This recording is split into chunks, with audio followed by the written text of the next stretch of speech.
So here's the idea in this deck, right? Let's start with the build around concept. The build around concept is really straightforward.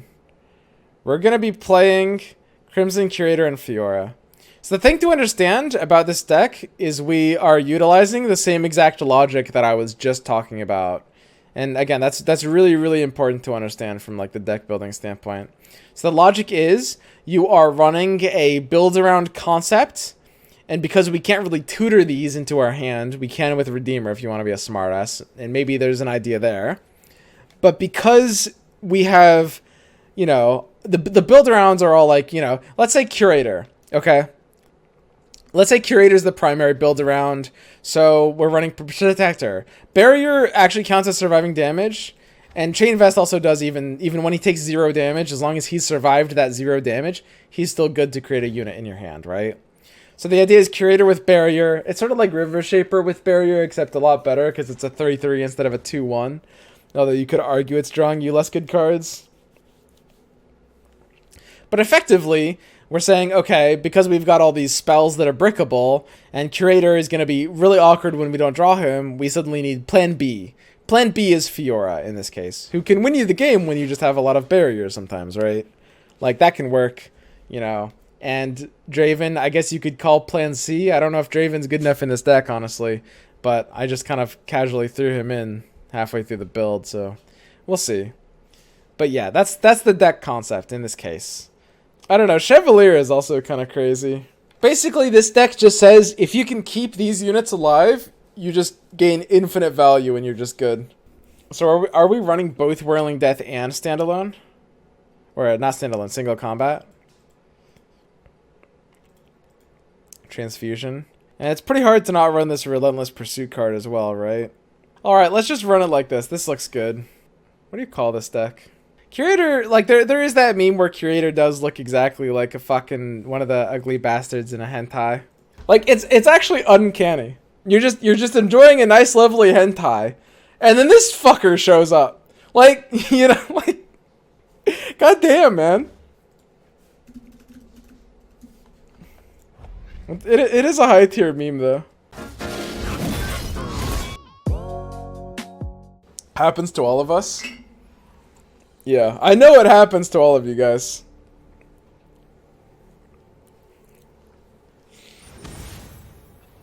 The Black Boss. This guy's running Timo and Noxus.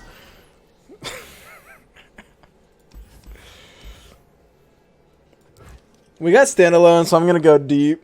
Oh no. I guess, by the way, Crimson Disciple might also be wrong, but she's just so good, dude. She's kind of like Fiora, except after 10 kills, she's won the game. Whereas Fiora needs 4. But she's like Fiora, except 10 kills and she's won the game. To be perfectly honest, when I phrase it like that, it sounds bad, but it's actually quite a bit better. Because, like, when this has killed, like, 2 or 3 things, it does something. Whereas when Fiora's killed 2 or 3 things, she hasn't done anything yet. Like, that's a very, very, very big deal. She's kind of a better Fiora, honestly. I feel like I've watched 32 hours of your VODs over the last week. I feel like I owe you money. I appreciate it, man. I mean, you guys don't... I don't really expect any amount of money from you guys. I'll try anyone. It's literally free content.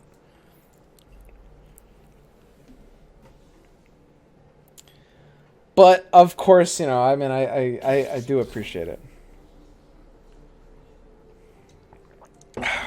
Did you guys see that that clip of that streamer like guilting her viewers into giving her money? That was pretty cringe. Whee. That was a good meme, honestly. Is that all? Bad Bunny, yeah, that one.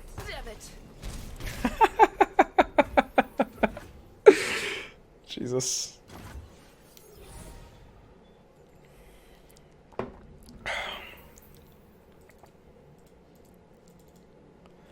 I don't know, man. Like, this Standalone is kind of hilarious. Like, my card is actually just turn by turn just winning me the game. I can just do Standalone here, dude. This is it. This is the Crimson Disciple deck. Literally 10 attacks and we've won the game. He has to block this. 10 attacks and we've won the game.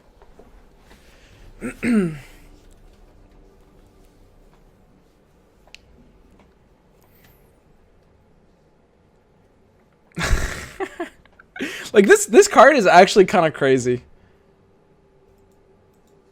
Because the thing is, against the Fiora, again, I really want to make that point. Like, this card, even though it requires 10 and Fiora only requires 4, like the fact that this does damage instead of just like counting to 4 is a huge deal. Because like he can't let this through.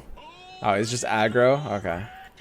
That's a lot more lame. I guess I should put this down. I don't know why I see Noxus, PZ, Teemo, and I don't think immediately it's an aggro deck.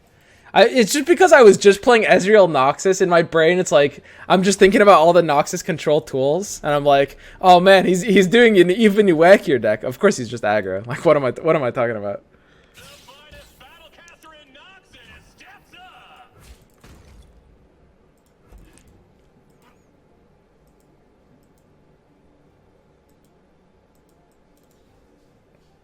So obviously the standalone was a really terrible play. We're supposed to like stabilize with like Fiora and kill some things.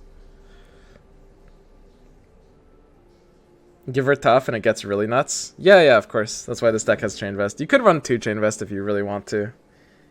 You kind of lose. Yeah, the standalone is a really, really bad card against the aggro decks. Because they'll just go wide and they'll, you know, make your card not really do anything.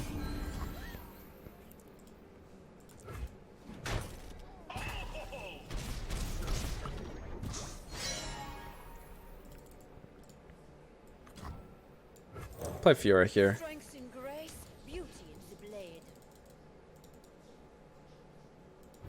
I don't think it's worth it, by the way, keeping her alive with like Radiant Strike there.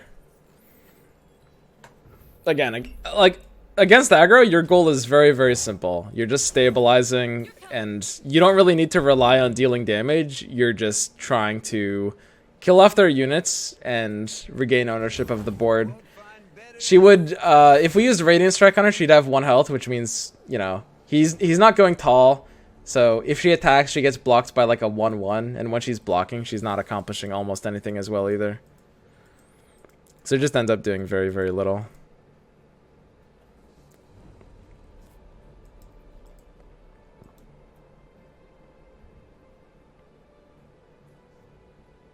For the honor of House Lorraine.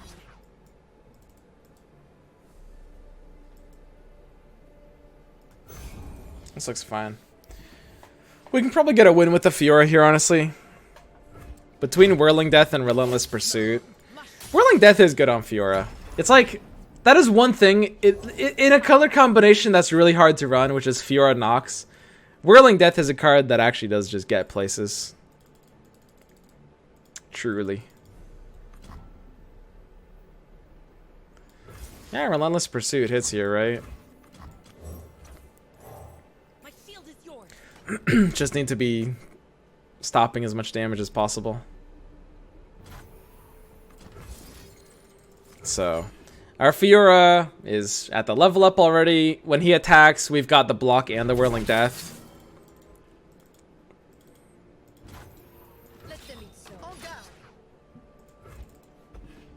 So, killing the Saboteur to stop her effect from going off, naturally, is going to be what you want.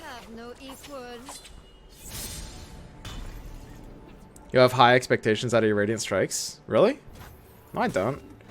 I mean, Radiant Strike on Fiora here has a chance of winning me the game. Radiant Strike on Crimson Disciple, like, I mean, I have, like, a blocker against one thing, but it's like a 1-1 that's getting through, right? It's not really much at all.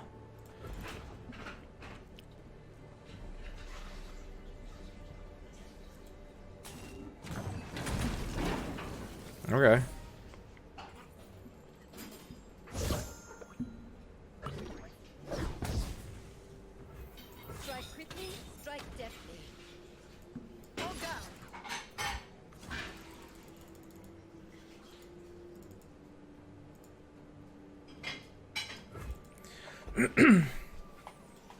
So if he's got like double Mystic Shot, he's good.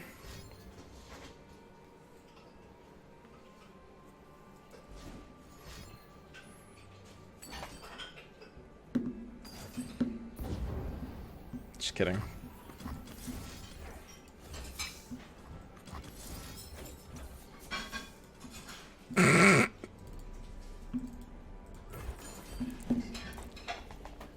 Man, Whirling Death with Fiora is actually pretty sweet.